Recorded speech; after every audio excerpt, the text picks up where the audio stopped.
ദൈവത്തിൻ്റെ രൂപത്തിലും സാദൃശ്യത്തിലും സൃഷ്ടിക്കപ്പെട്ടവൻ ദൈവവചനത്തിലൂടെയാണ് വീണ്ടും ജനിച്ചിരിക്കുന്നത്.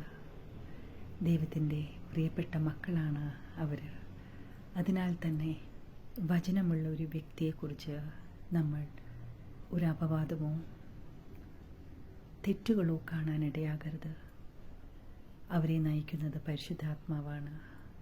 അതിനാൽ തന്നെ അവരാരായിക്കോട്ടെ, നമ്മുടെ സഹോദരരായിക്കോട്ടെ, നമ്മുടെ മാതാപിതാക്കളായിക്കോട്ടെ, നമ്മുടെ ഗുരുക്കന്മാരായിക്കോട്ടെ, ആര് തന്നെയായാലും വചനമുള്ള ഒരു വ്യക്തിയെ നമ്മൾ ഒരിക്കലും മാറി നിന്ന് കുറ്റം പറയുവാൻ പാടുകയില്ല. വചനം പറയുന്നു, നീതീകരിച്ചവനെ കുറ്റം ചുമത്തുന്നതാരെന്ന്.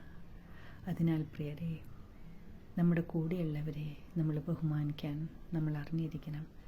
കാര്യം അവരിലുള്ളത് ക്രിസ്തുവിൻ്റെ ആത്മാവാണ്.